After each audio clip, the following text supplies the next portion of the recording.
Good afternoon, everybody. We're ready to start the highlight of today's summit. I'd like to welcome you. Thank you. If anybody can hear me, can you raise your hand? All right, anybody else? Yes, we've got it now. Thank you. So welcome, everyone, to our Oxford-style debate on the resolution, "The World Needs a Nuclear Renaissance." Whatever your thoughts on nuclear power, I think we can agree that we are extremely privileged to live in a community where our local talent includes Nobel Prize winners, our Secretary of State's science envoy, leadership from an organization that works with a mission no less than safeguarding the Earth, its people, plants, and animals, and the natural systems on which all life depends. So, who's arguing who's arguing for a nuclear renaissance? Our two Nobel Prize winners, Burton Richter and Steve Chu. Each has a long list of accomplishments highlighted in your program, but ones I'd like to draw your attention to include Burton Richter's membership in the Department of Energy's Nuclear Energy Advisory Committee, and his award-winning book, Beyond Smoke and Mirrors, which is credited with cutting through the illusions and haze on energy technology and policy discussions. Steve Chu was the 12th U.S. Secretary of Energy and our longest-serving energy secretary. While he is credited with several initiatives and accomplishments, the one I personally would like to thank him for is the establishment of ARPA-E, the Advanced Research Projects Agency in Energy. So thank you, Dr. Chu. In the opposite corner, we have Dan Kammen and Ralph Cavanagh arguing against the motion. Again, each has a long list of accomplishments. So, again, I'll only mention a few. Dan Kammen, our science envoy, is the class of 1935 Distinguished Professor of Energy at the University of California, Berkeley, with parallel appointments in 3 departments, including nuclear engineering. Oh, and by the way, he has a Nobel Prize too, but he had to share it with a lot of people for his membership in the Intergovernmental Panel on Climate Change. So Ralph Cavanagh, he served on the U.S. Secretary of Energy's Advisory Board. He teaches energy law and policy at Stanford and Berkeley, and he serves as the co-director of the energy program at the Natural Resources Defense Council, that organization working to safeguard the Earth. The person at the controls of today's debate is Jeff Ball, a scholar in residence at Stanford University's Steyer-Taylor Center for Energy Policy and Finance, where he examines financial and policy mechanisms to scale up cleaner forms of energy. He also writes extensively on energy issues and won the Society of American Business Editors and Writers Top Energy Writing Prize in 2015. So Jeff, please take the helm and explain the rules of engagement. Barb, thanks. Welcome, everyone. I think everyone has eaten, and so that means that you're about to fall asleep, and our challenge is to ensure that that doesn't happen, and we're going to work hard to make sure it doesn't happen. It's a full house, which is terrific. What I want to do here is give a really brief frame of what we're going to talk about today and a really brief explanation of how these folks are going to talk about it, and then we will jump into it. I'm just going to add 2 things to the bios. One is that neither of these people up here is a shrinking violet, and if they play one today, I will pour cold water on them and make sure they are no longer shrinking. So we will have some fun with the discussion. I will also be pretty militant about adhering to time, because the structure of the Oxford debate is such that everyone has a set amount of time, as we'll get into in a second. Just indulge me for 60 seconds or so as I just try to frame this discussion of nuclear so we all start on a level playing field. You're going to hear arguments for and against nuclear energy today, and very broadly speaking, people who argue that the world needs a nuclear renaissance often do so on climate change grounds for the following reason. Nuclear energy is essentially a carbon-free energy source, and unlike other carbon-free or near carbon-free energy sources, like for instance wind or solar, nuclear energy runs essentially all the time. Now, those who argue against nuclear energy, that the world doesn't need a nuclear renaissance, often do so on grounds of safety and cost. They sometimes raise concerns about nuclear accident. You may have heard something called Fukushima 5 years ago. And they also argue that nuclear has cost problems, and you will probably hear the question of the extent to which government subsidizes nuclear energy raised today. And people further debate the need for nuclear energy given what's happened to the cost of wind and solar. Again, I suspect you'll hear some of that today. So I want to tick off just a couple of really quick statistics, and stay with me because I think they're important to framing this. Nuclear power today provides what % of electricity worldwide? Anyone know? Shout it out. 11%. Ralph Cavanagh wins the first point. The International Energy Agency expects that by 2040 that number will change to 22%. 12%. 12%. 11 to 12%. Now, before you laugh, on the one hand, that's a small increase. On the one hand, that's an increase of only 1 percentage point. On the other hand, that's an increase of 1 percentage point in the size of the slice of the nuclear slice of the global energy pie, a pie that itself is going to get a lot larger. So a 1 percentage point increase in nuclear energy share actually equates to a near doubling in the absolute amount of nuclear energy that is generated. Not my numbers, the IEA's numbers. A couple more numbers and then I'll stop. Of that increase in nuclear power that the IEA predicts through 2040, the International Energy Agency, sort of conventional wisdom often on nuclear matter or on energy matters, the biggest chunk of that increase, 46%, will come from which country? China. Let's keep that in mind as we have a discussion to some extent about the United States. 46% supposedly from China, 11% from India, another 11% from Japan, and there I'm sure will be some discussion about nuclear in Japan here. And how much of that from the United States? 6%. 6% of the 1 percentage point increase from the United States. So what that tells you is that whatever you think about the need for a nuclear renaissance, at least one influential group of experts thinks that if a nuclear renaissance happens, it's not going to largely happen here. It's going to happen largely elsewhere. Okay, 20 seconds for the rules of this debate. We have two teams, a team for and a team against, and we're going to start with opening statements, 1 for, 1 against, 1 rebuttal for, 1 rebuttal against, 2 minutes each. Then we're going to have 30 minutes of discussion up here, and then we're going to have final closing statements. You are going to decide who wins. And so really quickly, I've already gone over my time, really quickly, we're going to have a vote now, and then we're going to take a vote later. And the winning team, and this gets complicated, the winning team is not the team that has the greatest number of hands at the end. The winning team is the team that has swayed the greatest number of people at the end. So we're going to have to do a little bit of counting, okay? So if you believe that the world needs a nuclear renaissance, you are for the resolution, raise your hand. It's a little hard to see up here, so someone who's not looking straight into lights needs to raise them really high. Okay, Barb, do you see those? Are you getting a sort of an idea? I'd say we're weaker in the majority. All right, now if you believe the world does not need a nuclear renaissance, raise your hands. All right, so that's clearly fewer. Does anyone disagree with my assent? I think that's clearly fewer. All right, that doesn't mean anything. It just means this is the baseline. Okay, here we go. So, So if we game theory, so let's, again, the motion is the world needs a nuclear renaissance. And Steve, you are starting, and you have 3 minutes. All right, thank you. Now, we're starting off 2 to 1 in favor of the nuclear renaissance, so it's ours to lose. In any case, here's the situation. In order to really deeply carbonize what's going on, every study that I know of, including the Clean Power Plan, assumes that the nuclear fraction of electricity generation will continue. I think safety and security and where we put our spent fuel are solved problems in the sense that can be solved in the sense that the first generation nuclear power plant in Fukushima was bad. It could be made much, much safer, and in the third, fourth generation nuclear power plants, we're aiming for passively safe, lose complete control forever, and it will not melt down.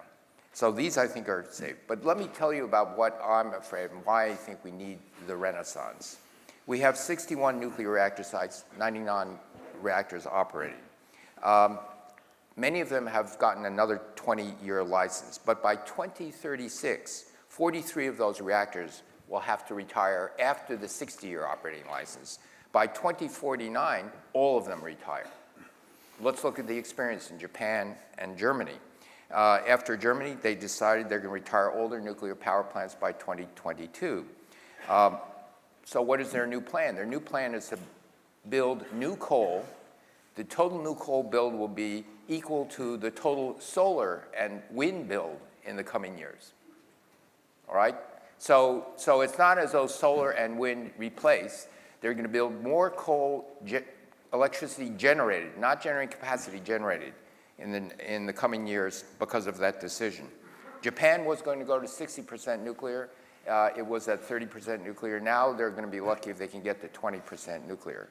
What's the difference? They're building more coal. And so, again, we have two examples of the reaction to the loss of nuclear. Another thing that we have to think of, it's not just electricity generation. It's agriculture, it's electricity, it's processed heat for steel, cement, chemical products. It's all of those things. Where is that processed heat going to come from?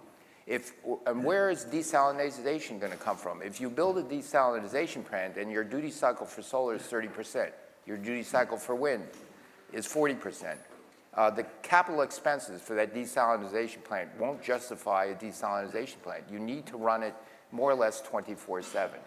A lot of the same can be said for refining plants, for cement plants, for steel plants. And so to have this steady base load of carbon-free is really what we need. I should say in terms of cost that even though the Clean Power Plan says we need nuclear maintained at that same ratio, they give no credit for it.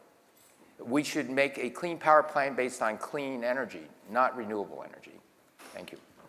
Excellent. 2 minutes, 2 seconds to spare. Okay, Dan, all yours. Very good. So I think if you take the motion as stated, do we need this renaissance? The answer has to be no. And the reason why it has to be no is we have pathways to address essentially all of the issues that you just heard. The basic equation, though, is that this process has to take place by mid-century. And in that context, the nuclear dog won't hunt.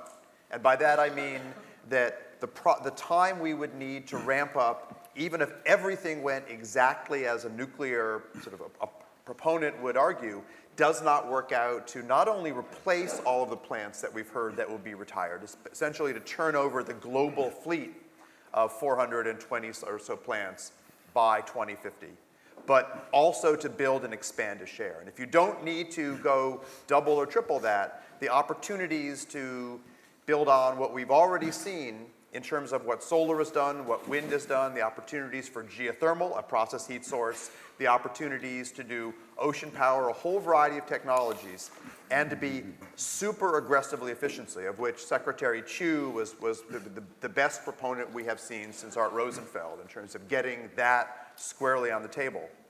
My laboratory builds utility scale models of power systems. It's called Switch on our website. And we have worked in close collaboration with powers that be, the NDRC in China, with the grid operators in the United States, utility in Chile, in Mexico, Nicaragua, in Scandinavia, in the Balkans. And we consistently find that decarbonization paths that have little or no nuclear in them are all workable in the electricity sector and in the expanded sector for massive vehicle electrification. And that opens up the scenarios that allow us to talk about deeply decarbonizing the system in economies as diverse as Nicaragua, Mexico, Kenya, United States, China. Our China model, for example, finds that about $45 a ton of CO2, decarbonizing and meeting China's 2030 commitments and the deeper targets are all workable. This is even before we get to all of the challenges that are in front of nuclear in terms of the technical processes, the economics, the risk. As a physicist, nuclear wins the physics story. It is entirely workable, but nuclear fails today and is almost surely to fail for the decades to come, the system story. I would love to see that picture changed around, but right now, the mid-century carbon numbers, the need to invest in technologies that we can scale and diversify, and the opportunity cost to put a huge amount into nuclear and not build out these other sectors is a risk the climate change and energy axis don't allow us to do. Excellent. 1 second left. Before we go to Bert, for those of you who have your phones, you may not use them except to tweet, and you may use them to tweet, and it is hashtag SVES 2016, SVES 2016. Maybe someone can put them on the screen so you have them. I've heard a couple tweetable things if my phone weren't turned off. Bert. Dan and I come to a completely opposite conclusion. Completely opposite. First, there is no difference in the goal. Everybody's goal is 20% of the emissions of 1990 by 2050. That's no argument. The question about the number of nuclear power plants, well, the question is who's building these nuclear power plants? There's 67 under construction right now. 25 of them in China, lots of them in India, South Korea, the United Arab Emirates, Egypt wants 12, lots of others. And there have been a whole bunch of studies which just disagree 100% with Dan. These studies say you cannot meet the goal on renewables alone. One of them I participated in. It's called California's Energy Future. You can find it at ccst.us, the California Council on Science and Technology. What's the problem? The problem is there is no decent way to back up the highly variable wind and solar at the scale that you need if you're not going to use nuclear. There's another one, if you like. Two guys from Google have an article in IEEE Spectrum, which says exactly the same thing. New York State's Public Utilities Commission has come to exactly the same conclusion. There's an article in Europe by the International Energy Agency that disagrees with them. And so we got a problem here. And the problem is I got to hold things published, and I want to see your report, Dan, because I don't believe It's on the word web. of that. So you can get around to doing that. There's also a problem about cost. If you were here a little earlier, you heard the mayor of Palo Alto said he's getting solar at 3.7 cents per kilowatt hour. That's what he pays for it. That's not what society pays for it.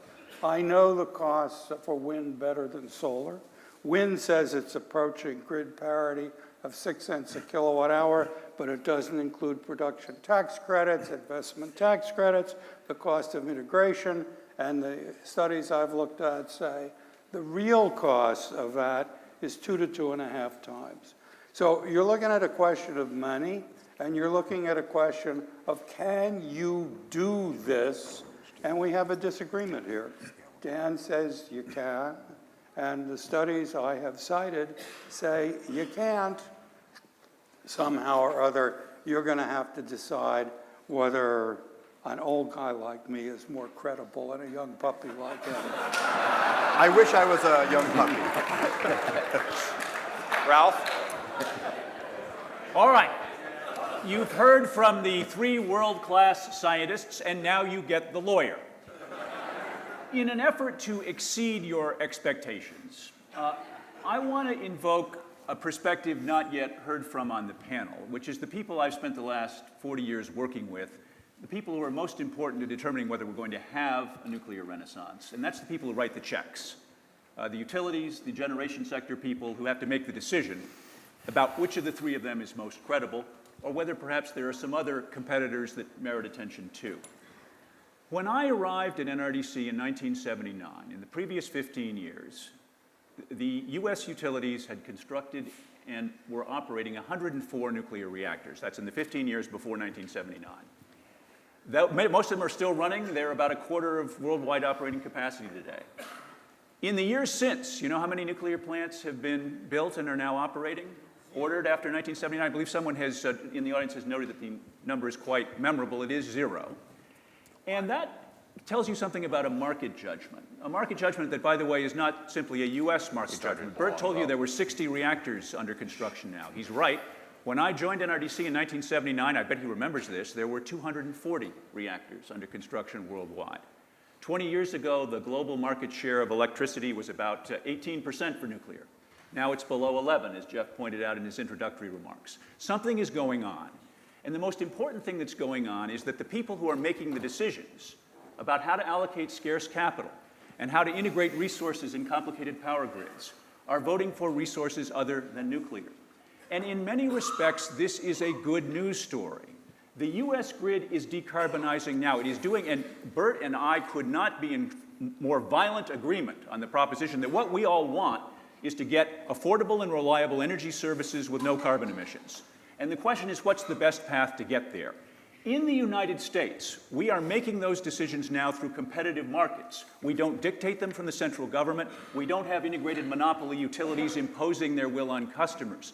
We have competing options, fighting for scarce investment dollars. And what I submit to all of you, in the heart of Silicon Valley, this is how you should want it to be. For all of you who are rooting for a nuclear renaissance, you have to also be rooting for a system that picks winners and losers based on the merits and looks for the lowest cost way to get a portfolio of resources that minimizes carbon and minimizes cost. Now, Bert and Steve think they know how to do that, and they think nuclear is the right option. And Dan and I disagree, but in the end, we're not going to make the calls. None of us are. What's going to make the calls in the United States is a competitive market that increasingly is valuing low-cost energy efficiency, thanks to pioneers like Chu, who got 3 billion tons of CO2 at negative cost from efficiency standards alone, plus renewables. They're winning the competition. Let's let the competition proceed, but I think we can see where it's going. Excellent. Everyone was incredibly on time. So we now have 30 minutes and we're going to dig in. I was a little afraid that I was going to have to sharpen the disagreement up here, but actually that appears not to be necessary. But let me go ahead and sharpen the disagreement up here a little bit more. So let's all take a trip to Illinois. And there is an interesting sort of test case of the future of nuclear energy going on in Illinois. And here's what's going on in Illinois. There's a company called Exelon, which is a large power generator, and it has been unable to win auctions to provide power in Illinois from its nuclear power plants, and it essentially has, the concern is that cheap natural gas in the United States has so reduced electricity prices that it is hard for at least that nuclear generator to continue to pay off the capital costs of its power plant, given where electricity prices are today, prices that people didn't anticipate historically. That's the predicate. So where we are now is that Exelon has announced that it is going to shut down 2 of its nuclear power plants. And I want to read you something, and then I'm going to ask a question. So there's an organization called Environmental Progress, which Bert sits on the Science Advisory Committee of, which is an environmental group that espouses quite significantly espouses nuclear energy. And I got an email in my inbox yesterday, and it said the following. The names of these 2 nuclear power plants are Quad Cities and Clinton. Saving Quad and Clinton will cost less than half the cost of the federal wind subsidy and will protect Illinois ratepayers from future price shocks when natural gas prices go up. What happens next will reveal whether the Environmental Defense Fund, the NRDC, and the Sierra Club care more about addressing climate change than continuing with their counterproductive and outmoded effort to dismantle our largest source of clean power. So what's going on here is that these nuclear producers want effectively additional subsidies from the federal government to help them out, given how low prices are as a result of natural gas. So dig in. Bert, I mean, you're part of the organization. Talk this through. Okay, well, what you heard is simply gross untruth. The renewables get subsidies. Nuclear does not get subsidies. The subsidies for wind are so large that the wind people can actually pay the system operator to take their energy. They can charge negative amounts for it. There is no subsidy like that for nuclear. And I will point out that every time the subsidies for wind and solar have expired, all new wind and solar plants have stopped. There have been no new ones without subsidies. Question is, what is a reasonable subsidy? And what Exelon was looking for was a quite small subsidy on top of the price of electricity for giving them 90% uptime electricity, which didn't care whether we had hurricanes or what have you. I can look at New York State. I mentioned it earlier. New York State gets 28% of its electricity from big hydro.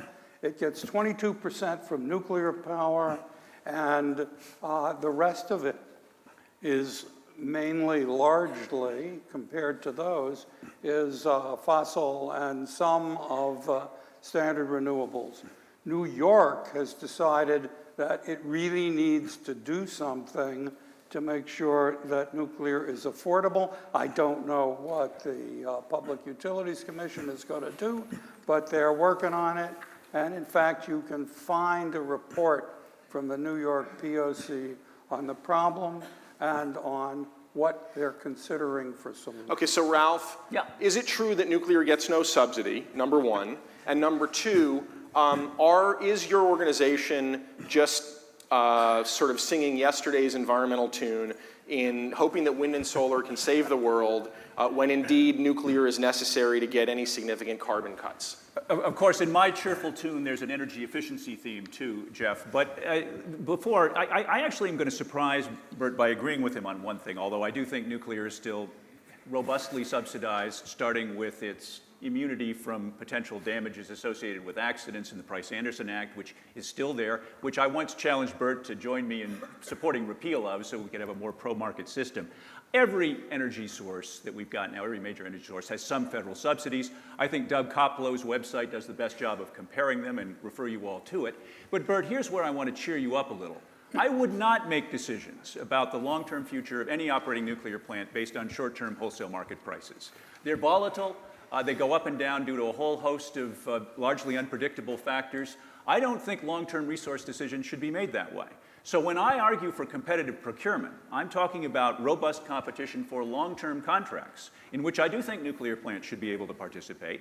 And I challenge Bert to join me in suggesting that the best way forward right now is to layer on top of this excessive reliance on short-term wholesale prices a more robust system of long-term contracts awarded competitively. But Bert, the reminder here is the entity that first pushed Illinois into this excessive reliance on short-term wholesale prices was Exelon.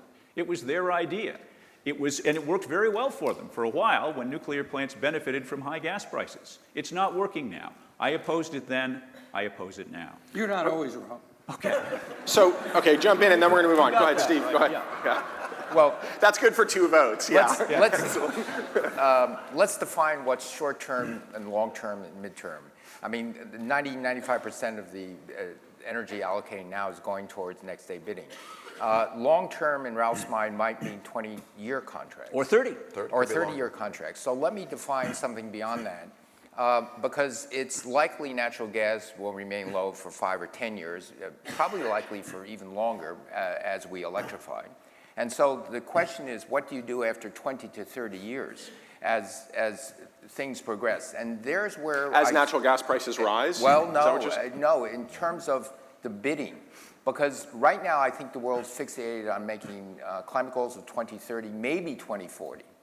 And so I want to look beyond that, into this middle ground of 2040 to 2100.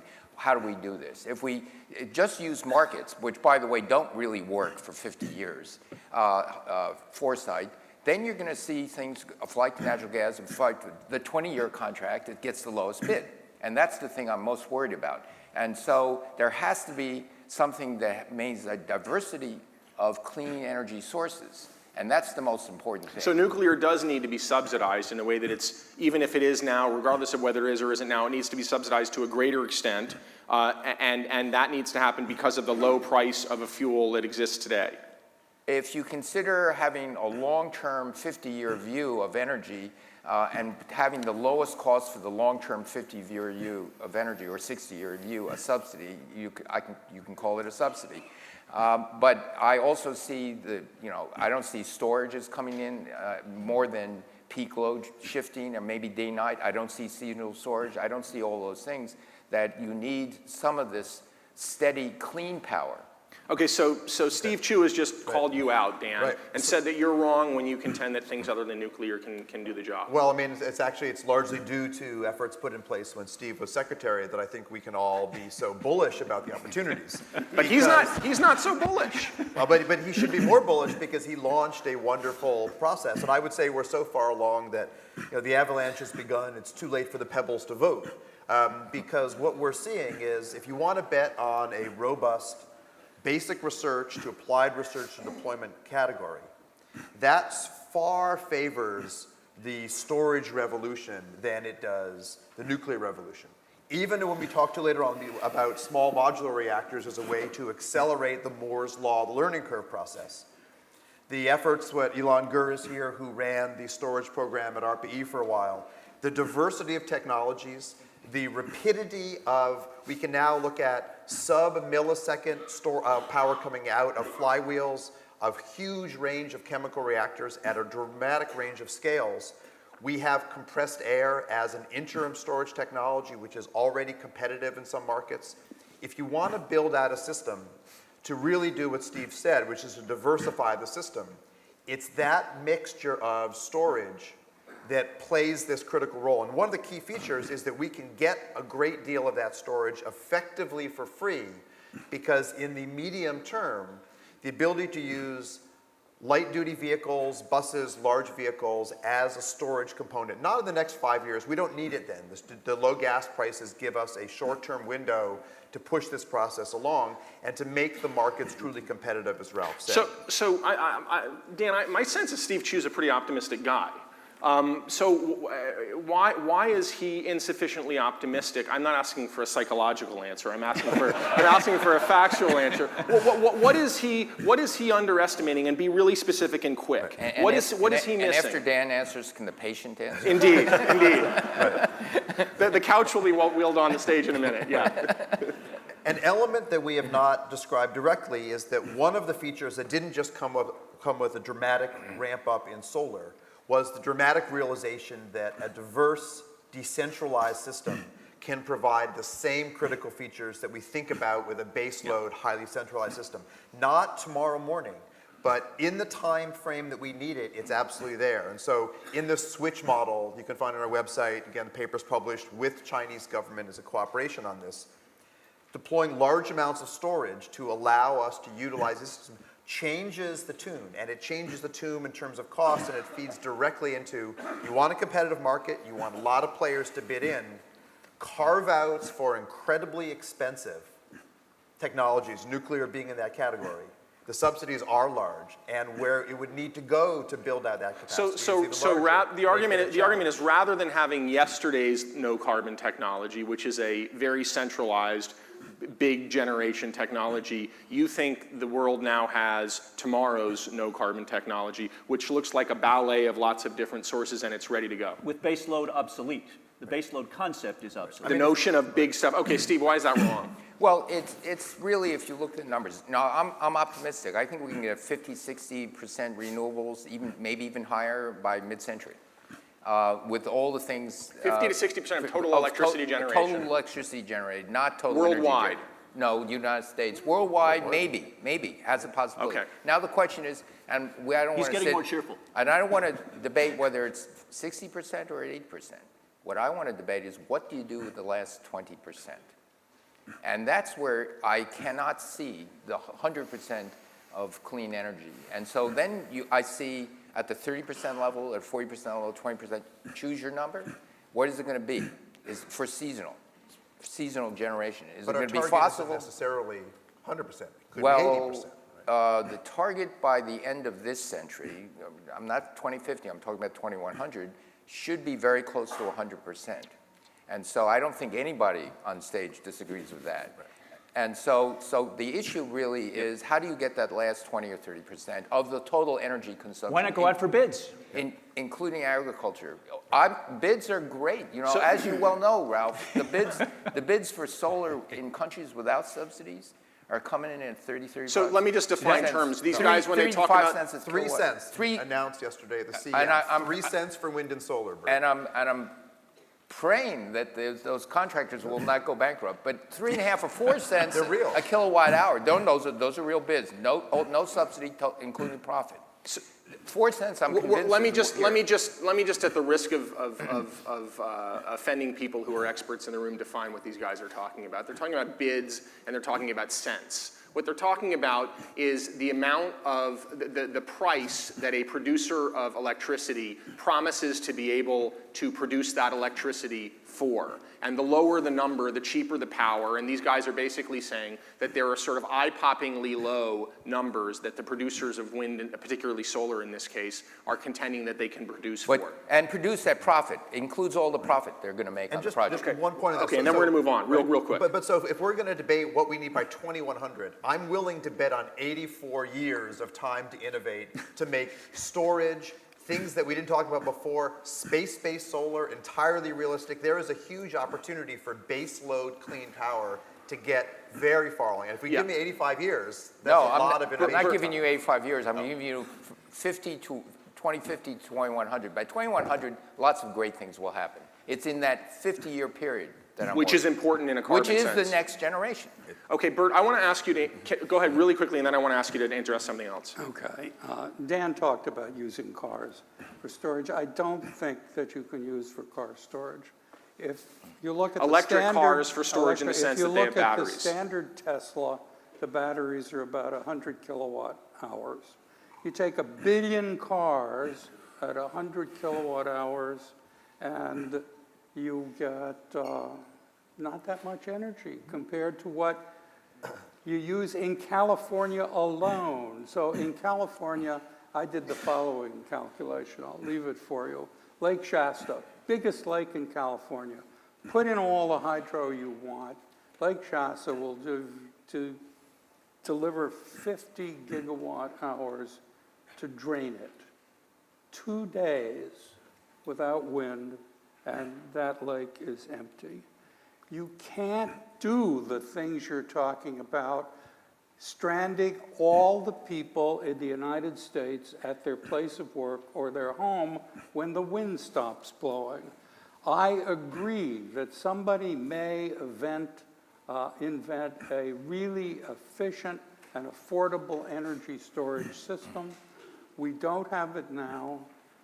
We know if you're going to deploy anything at large scale by 2050, it better be at the beginning of production now, and it's not.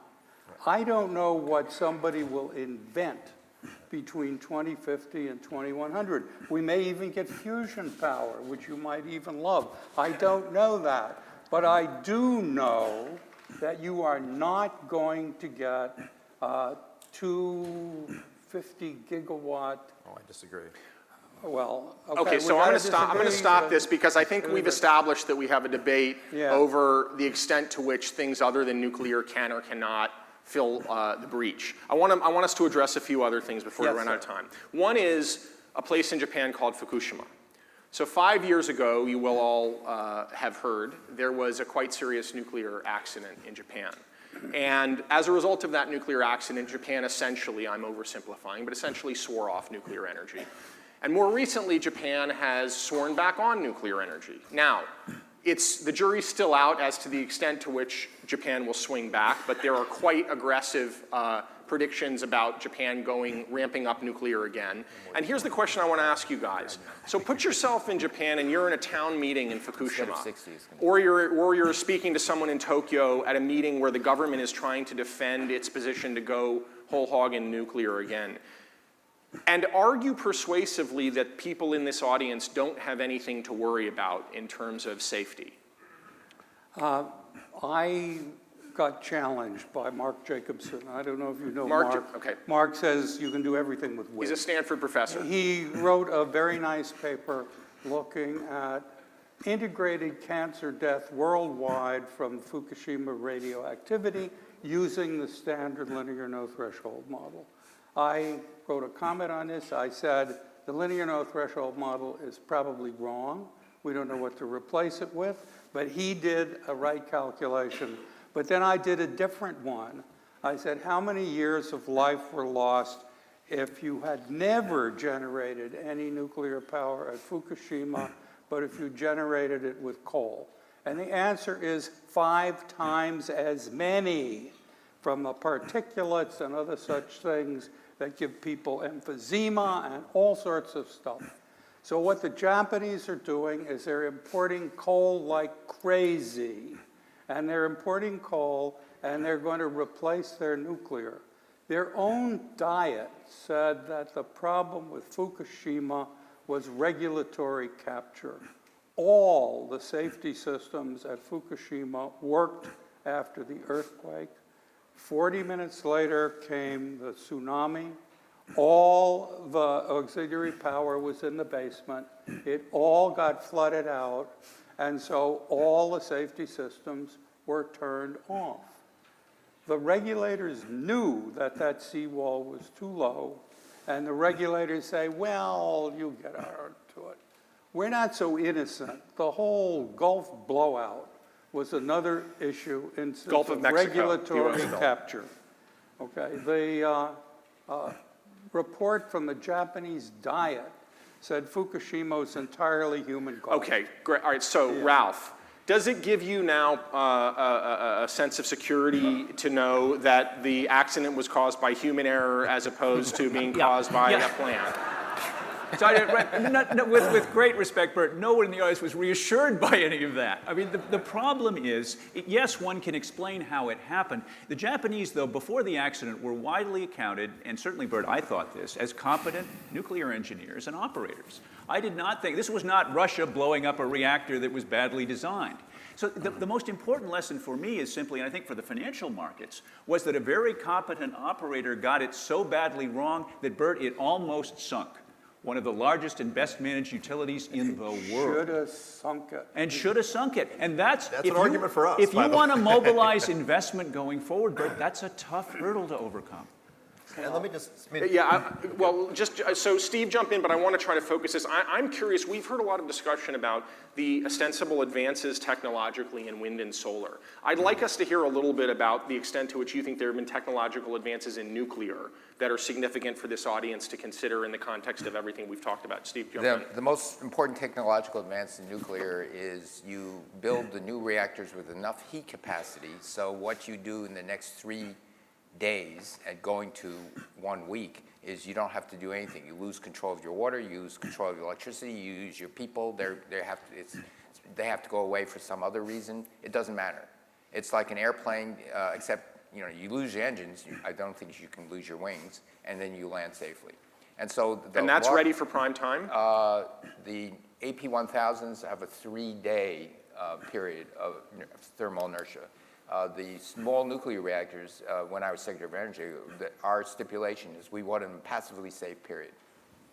And you need about 7 days. But this is not a science project. This is commercializable or commercialized? Well, the AP1000s being built in China and the United States that are being built today are a 3-day delay time. And that just to wrap up, and I see Dan's about to jump out of his seat, but are you does that 3-day window make you confident that this is safe and that you'd be comfortable living in town with the plant in your backyard? I would be much more comfortable living next to a nuclear plant than a coal plant, without question. If you look, As would I. yeah. We're all with you there. If There are other choices, though.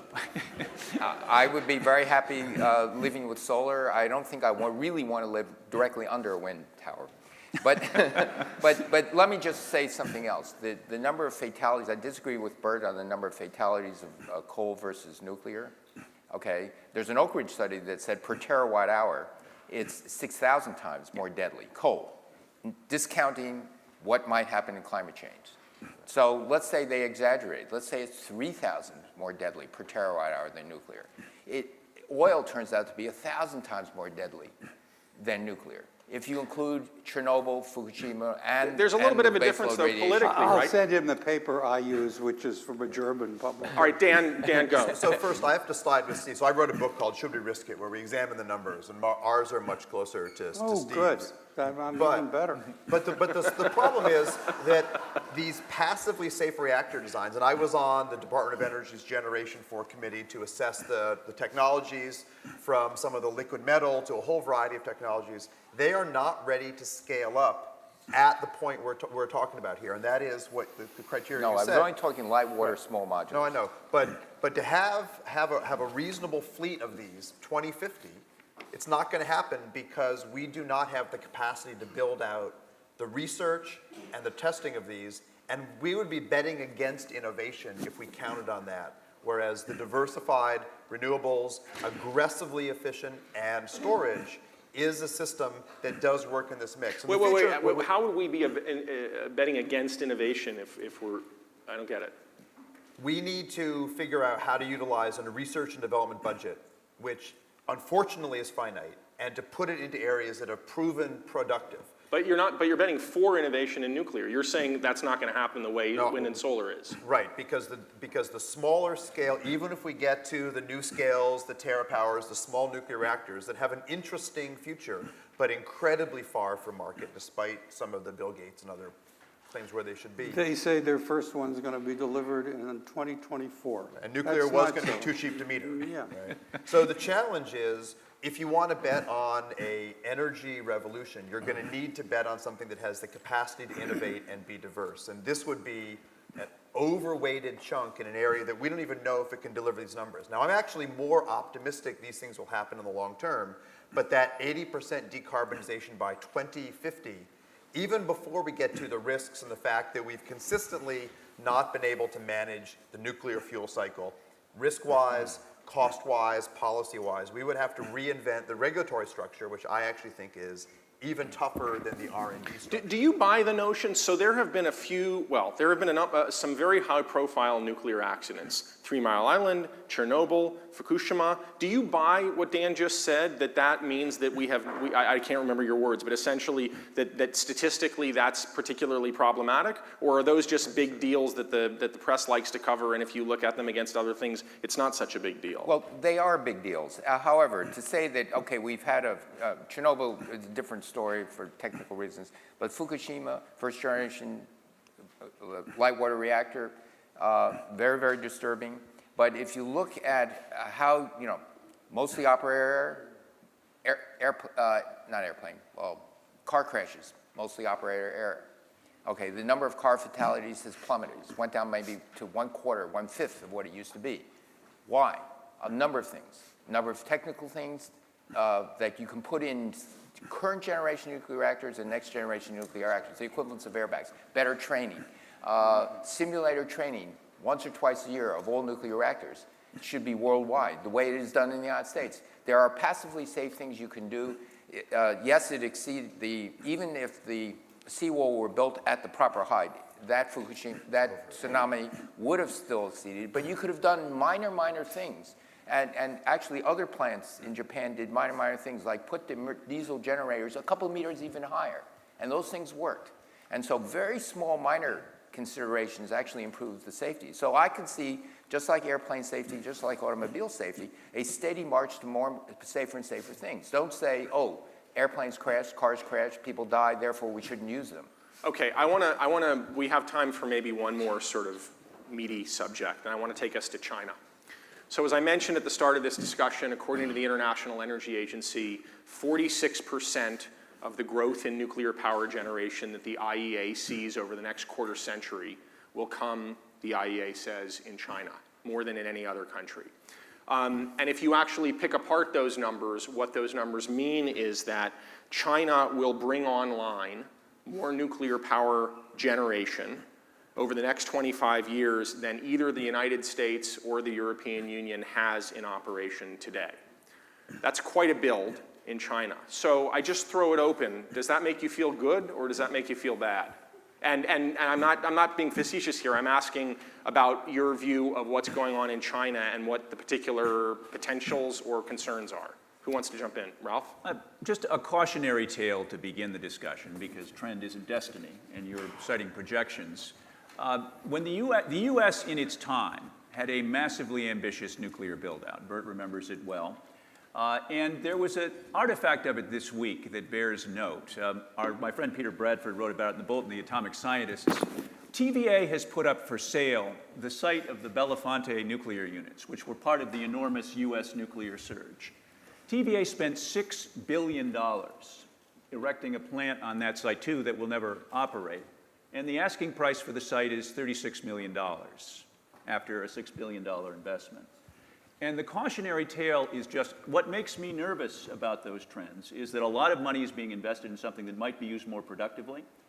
and that my bet is the Chinese right now are doing centralized command and control procurement, by and large. They are not doing competitive procurement that anyone here would recognize. Every time I'm asked in nuclear debates, why can't we be more like China?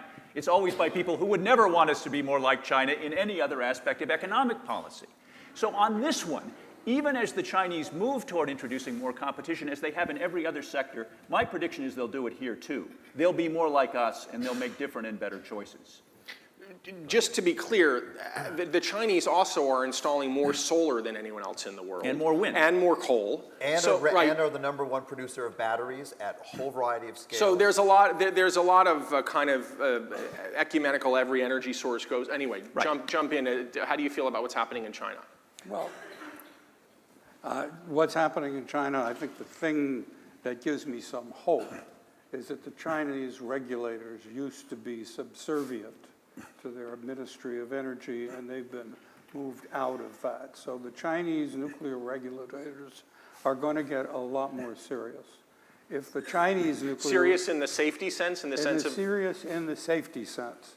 Remember, our regulators, the NRC, was created in the mid-1970s because our Congress got worried about having the people responsible for producing nuclear, regulating nuclear, and we did a very wise thing, and our NRC is generally considered the gold standard of regulation around the entire world. India has started to separate its people.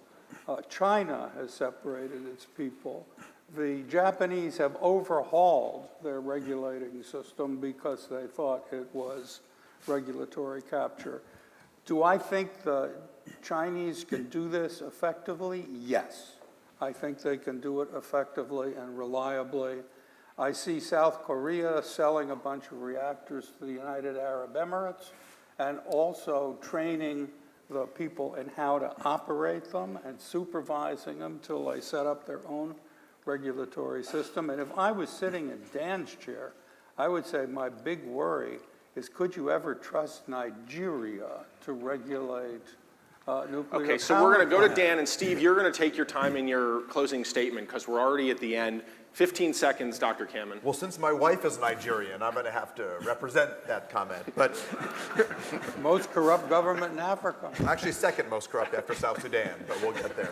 But what you just raised is actually the death knell for the pro-nuclear argument. Is now you have to say, I expect an ideal functioning technical system, which we don't have yet, and I expect to marry with an ideal functioning regulatory system. And actually, most of the arguments for where the Chinese system are going, and I work directly with State Grid that manages this process, is there's some intense worries that they could even get the regulatory part right when the technologies are if and then ready. And so I would say bet on innovation, and that is this broader, aggressive renewables, super aggressive efficiency. That route gives you many more bets to get there than the amount you'd have to sink into tweaking the technical and the managerial system for this nuclear bet. That sounds like a bow tied on an argument by someone who's been in a couple of debates. So let's go to closing statements, and we're going to go in the same order, 2 minutes apiece. Pay attention, because then you're going to vote, and we're going to see who wins. Steve Chu. You heard something about these nuclear reactors as a physics project works, but the nuclear system fails. Let's cast in another question. The renewable system, what will be the hardships at it? And imagine you have 75% renewable energy. And how do you get the system to actually manage the two-way flows going back and forth on this? And so I see it much, much harder to actually get a system that's resistant to blackouts when you have 100% renewable or 90% renewable. You need some standby power that you can really turn on. Nuclear reactors, by the way, are not only base load, they can be modulated by 50%. Today's reactors are modulated by 50% pretty quickly. And so I see nuclear as part of that standby, not standby for 1 day or 2 days, standby for 1 month and seasonal, that I think we absolutely need. The last, I'm going to go back, is that my time? China, your question on China. What's going on in China? China is going to be the laboratory for innovation in energy.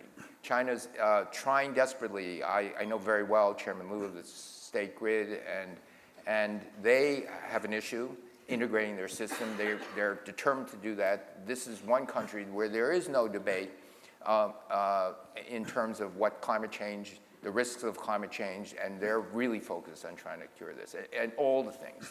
So the nuclear reactors, the small modular reactors, the TerraPower reactors, China is actually going to be the test bed. Now, there's an NRC pledge that says they will take 40 months to review the small modular reactors. We'll keep our fingers crossed as to whether they can do that, but I think China, with full cognizance of safety, can do this and have them built. Thank you. Dan, you're next. Yeah, I mean, I think that's a huge bet on an unproven route, and the regulation, the issues of the cost of those reactors, which we clearly do not know. The Chinese numbers, as Ralph said before, are not in any transparency and any clarity on what they're going. All the reactors built outside of China have come in well over cost. But I think the real crux of this is, where do you want to bet on innovation? And the Silicon Valley, Moore's Law type of process so strongly favors massive more amounts of renewables, a hugely diversified storage sector. And storage, by the way, is ahead of solar at its same phase of the game in terms of investment, in terms of the length of the run. We've basically been investing heavily in storage since 2009, and Steve, and it's amazing where it's come to, so that some of the quotes we're now seeing are solar integrated with storage at prices that are forecast now to be cost competitive well under a decade. And that's a total different world than we talked about before.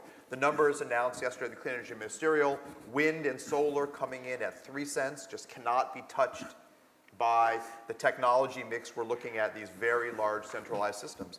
I'm actually quite excited about what small modular nuclear reactors could do. The physics, the systems engineering look quite attractive, but you're essentially betting against all of the human history argument we argued here.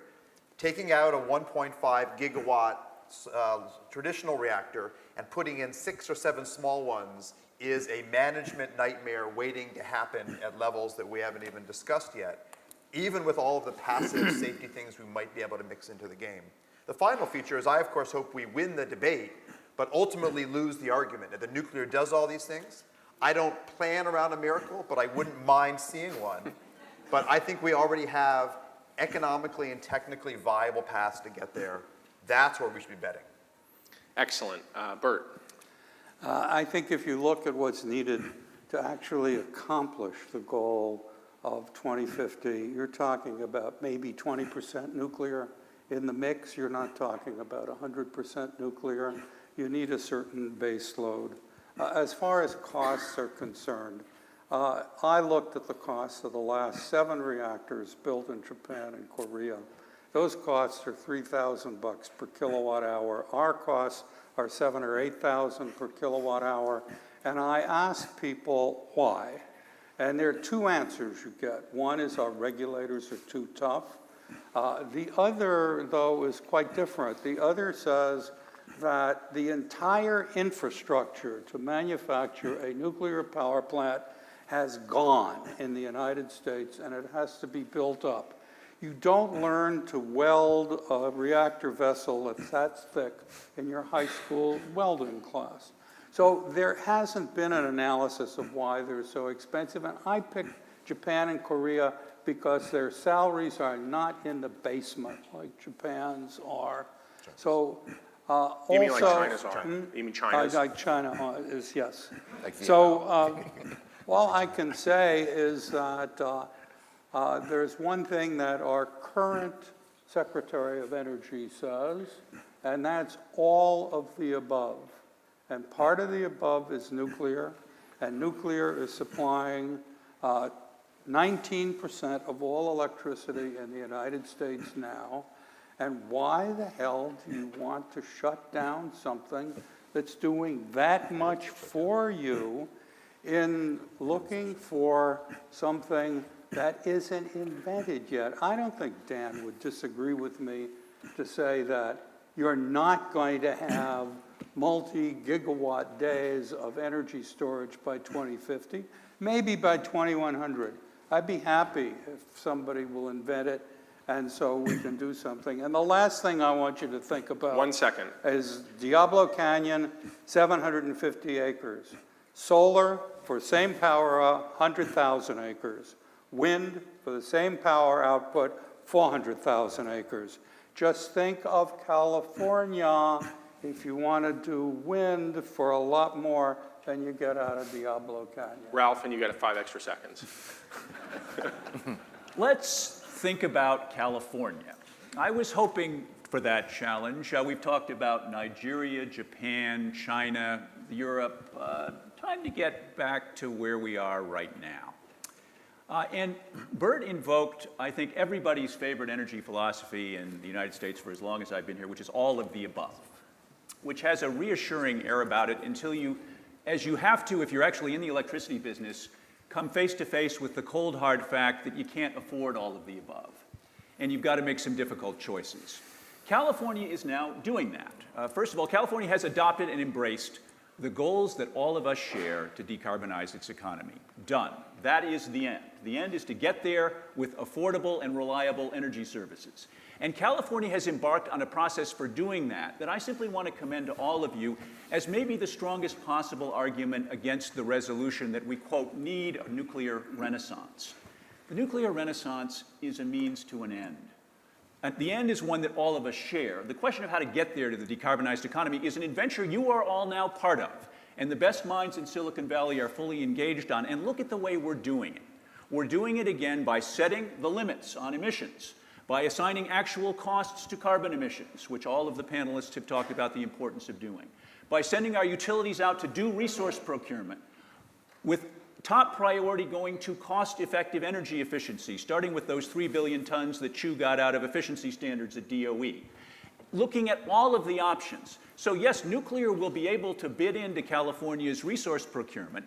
There's no nuclear plants allowed to be built in California right now because the California legislature is understandably concerned that there's no place for the waste to go.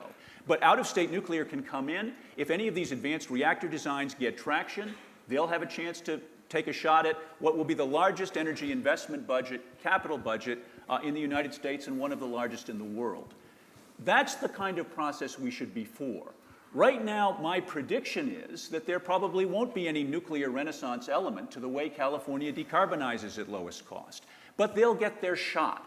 The most important thing is to avoid the magical thinking or the centrally imposed visions that try to anticipate 3.5 decades worth of innovation, integration, and good management, and to substitute instead some kind of single-purpose judgment that one technology is the solution or that a magical all of the above can somehow be afforded and achieved.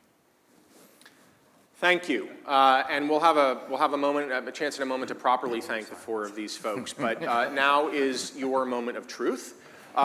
So if you just take 5 seconds to collect your thoughts, and I'm going to ask you to raise your hand first if, don't do it yet, but first if you think that there should be a nuclear renaissance, and then second if you think that there should not be a nuclear renaissance, and then we will attempt, great minds that we are in this room, to figure out who won. So here we go. If you think, just ask the switchers to raise their hand. well, I was going to do that if this didn't work. We can do that. You want to do that? You think that's easier? All right, that requires a little bit more of an honor system, but we're at Stanford, which runs on an honor system, so what the hell? Okay, if you changed your mind in the affirmative, that is to say, if you previously thought that there should not be a nuclear renaissance, and you are now convinced that there should be, so let me just stop a second. If you're not changing your mind, either way, don't raise your hand right now. If you were against before and you are now for, raise your hand. I have no sense of how many hands are up. 3. 1, 2, 3, 4.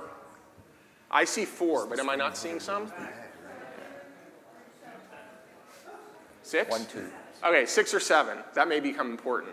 If you previously thought that there should not, if you previously thought that there should be a nuclear renaissance and you now think that there should not be, you were swayed in the negative, raise your hand. See, the 6 or 7 is a big deal. 1, 2, 3, 4, 5, Over there. 6, 7, a tie. 8. No, it's not a tie, actually, I think. Wait, raise your hand. Okay, Barbie, you're going to make the call. Talk about the swing voter. Stand up. Stand up if you were swayed in the negative. All right, everyone now take pictures. 1, 2, 3. 1, 2, 3. I'm doing this. 1, 2, 3, 4, 5, 6, 7. All right, you know what? Here's what we're going to do. Call out. Ready? We're going to go from here and around, and you're just going to you're going to say yes. You're going to say me if you were swayed in the negative, if you were just standing up.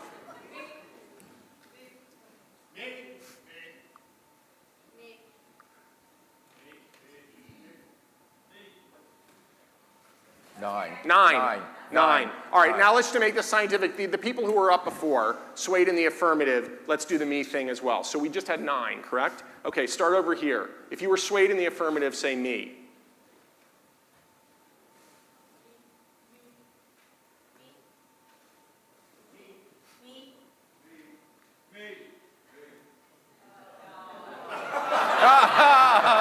Nine. 9 to 8. No, I got 9. 9 to 8. I got 9. So Nine. I think that means that those arguing against the nuclear renaissance win by 1. Oh. No? Oh, it's the other way? I think it's within the No. votes. It was 9 swung in the negative and 8 swung in the affirmative. Right? It's a tie. Yeah, it's not a tie. You guys Out of win. 500 people, I would call it a tie. So Ralph and Dan win by a hair. Thank you all very much, and please join me in thanking the 4 of these folks.